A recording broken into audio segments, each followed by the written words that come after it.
আসসালামু আলাইকুম রহমতুল্লাহ। কেমন আছেন সবাই? আশা করি সবাই ভালো আছেন। Welcome back to another video. গত পর্বে আমরা হযরত আদম আলাইহিস সালামের জীবনের প্রথম অংশ নিয়ে কথা বলেছিলাম। আজকের এই ভিডিওতে আমরা সেই গল্পের দ্বিতীয় অংশ নিয়ে আলোচনা করব। আশা করি ভিডিওটি আপনাদের ভালো লাগবে। স্কিপ না করে পুরো ভিডিওটি দেখবেন। আর এ ধরনের ভিডিও যদি আপনাদের ভালো লেগে থাকে তাহলে শেয়ার করতে ভুলবেন না।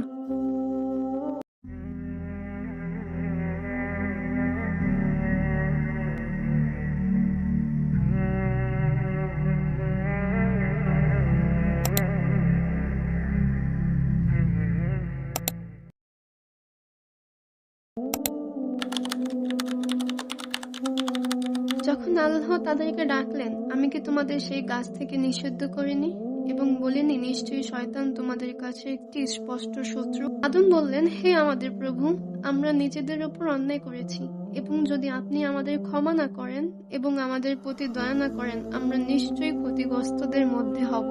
সূরা আল আরাফ আয়াত 23। আল্লাহর সতর্কতা লঙ্ঘন করার পর তারা দুজনেই তওবা শুরু করলেন এবং আল্লাহর কাছে ক্ষমা প্রার্থনা করলেন। আদম ও হাওয়া আল্লাহর কাছে দোয়া করলেন এবং আল্লাহ তাদের ক্ষমা দিলেন। কোরআনে বলা হয়েছে, তখন আদম তার প্রভু থেকে কিছু কথা প্রাপ্ত হলেন এবং আল্লাহ তওবা গ্রহণ করলেন। নিশ্চয়ই আল্লাহ তওবা গ্রহণকারী দয়ালু। সূরা আল বাকারা আয়াত 37। ইবনে আসাকার বলেছেন, আদম জান্নাত হারানোর জন্য 60 বছর কেঁদেছিলেন, তার ভুলের জন্য 70 বছর কাঁদলেন। আল্লাহ তাদের তওবা গ্রহণ করলেন কারণ এটি আন্তরিক ছিল। তবে জান্নাতের বরকত থেকে তাদের বঞ্চিত করা হলো। তারা পৃথিবীতে অবতরণ করলেন। আল্লাহ বলেন, পৃথিবীতে অবতরণ করো একে অপরের শত্রু হয়ে এবং তোমাদের জন্য পৃথিবীতে থাকবে বসবাসের স্থান এবং সময়ের জন্য আনন্দ। সেখানে তুমি বাস করবে, সেখানে তুমি মৃত্যুবরণ করবে এবং এখান থেকে তোমাদের পুনরুত্থান ঘটানো হবে। সূরা আল আরাফ আয়াত 24-25। আদম জানতেন পৃথিবীতে তার জীবন হবে সংগ্রামপূর্ণ। তাকে নিজেকে, তার স্ত্রী ও সন্তানদেরকে রক্ষা করতে হবে পৃথিবীর প্রাণী ও বিপদের হাত থেকে। কিন্তু সবচেয়ে বড় চ্যালেঞ্জ ছিল পাপের আত্মার সঙ্গে লড়াই। ভালো ও মন্দের লড়াই অব্যাহত থাকবে। আল্লাহ বলেছেন, যাও তোমরা সবাই, যখন আমি নির্দেশ পাঠাবো যারা তা অনুসরণ করবে তারা না ভয় পাবে না আফসোস করবে। সূরা আল বাকারা আয়াত 38। আদম হাওয়ার সঙ্গে পৃথিবীতে বসবাস শুরু করলেন। তিনি ছিলেন পৃথিবীর প্রথম অধিপতি, যার কাজ ছিল পৃথিবী চাষাবাদ করা, নির্মাণ করা, জনবহুল করা এবং সন্তানদের জন্ম দিয়ে পৃথিবীকে উন্নত করা। সময় এগিয়ে চলল। আদম ও হাওয়া তাদের প্রথম সন্তানদের জন্ম দিলেন, একটি যমজ যুগল কাইন এবং তার বোন ইকলিমা। পরে দ্বিতীয় যমজ যুগল জন্ম দিলেন, হাবিল এবং তার বোন লাবুদা। তাদের সন্তানরা আল্লাহর বরকতে বৃদ্ধি পেল। আদম আদেশ দিলেন, প্রথম যুগলদের সন্তানদের দ্বিতীয় যুগলের সঙ্গে ক্রস বিয়ে করতে হবে। কাইন লাবুদার সঙ্গে, হাবিল ইকলিমার সঙ্গে। কিন্তু কাইন সন্তুষ্ট হলেন না, কারণ তার অংশীদার হিসেবে সুন্দর নির্বাচিত ছিল না হাবিলের যমজ বোনের মতো। হাবিল ছিলেন বুদ্ধিমান, আজ্ঞাবান এবং সর্বদা আল্লাহর ইচ্ছার জন্য প্রস্তুত। আল্লাহ তাকে পবিত্রতা এবং দয়ালুতা দিয়ে আশীর্বাদ করেছেন। অন্যদিকে কাইন অহংকারী, স্বার্থপর এবং প্রভুর আদেশে অমান্যকারী ছিলেন। যেহেতু কাইন আল্লাহর আদেশ মানতে অস্বীকার করলেন যে হাবিলের বোনের সঙ্গে বিয়ে করতে হবে, তিনি রাগে এবং ঈর্ষায় তার ভাই হাবিলকে পাথর দিয়ে আঘাত করলেন। এতে হাবিল মৃত্যুবরণ করলেন। এটি পৃথিবীতে মানুষের প্রথম মৃত্যু এবং প্রথম অপরাধমূলক। পরে কাইন তার ভাইয়ের মৃতদেহকে দাফন করলেন। আল্লাহ হাবিল এবং কাইন এর গল্প কুরআনে উল্লেখ করেছেন সূরা আল মাইদা আয়াত 27-31 পর্যন্ত।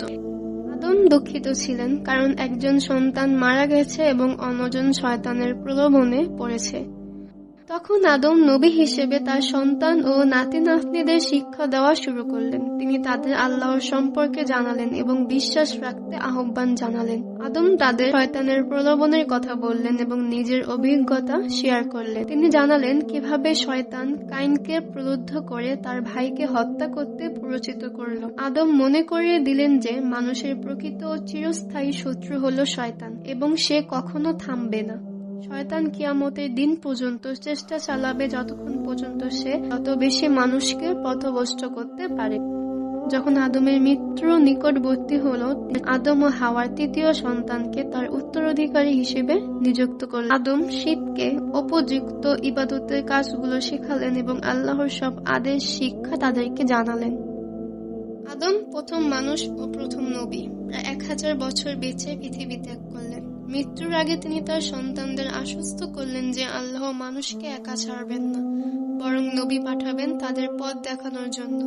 নবীরা বিভিন্ন নাম, বৈশিষ্ট্য, অলৌকিক ক্ষমতা রাখবেন, কিন্তু এক জিনিসে তারা ঐক্যবদ্ধ থাকবে, শুধু আল্লাহকে উপাসনা করার আহ্বান। আদম তার কথা শেষ করলেন এবং চোখ বন্ধ করলেন। কোন ফেরেশতারা তার কক্ষে প্রবেশ করলেন। তিনি মৃত্যুর ফেরেশতাকে চিনলেন এবং তার হৃদয় শান্তভাবে হাসল। এরপর ফেরেশতারা তার আত্মা নিয়ে গেল। বর্ণনা অনুযায়ী নবী আদমের মৃত্যুর দিনটি ছিল শুক্রবার।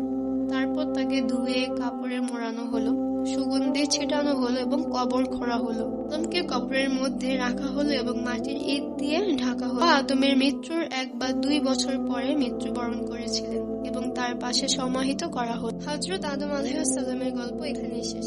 আশা করি ভিডিওটি আপনাদের ভালো লেগেছে। পরের ভিডিওতে আবার দেখা হবে আরেকজন নবীর জীবনী নিয়ে। ততদিন পর্যন্ত পাশে থাকবেন, সাবস্ক্রাইব করবেন, আর কোনো ভুল হলে ক্ষমার দৃষ্টিতে দেখবেন। ইনশাআল্লাহ তা সংশোধনের চেষ্টা করব। আল্লাহ হাফেজ।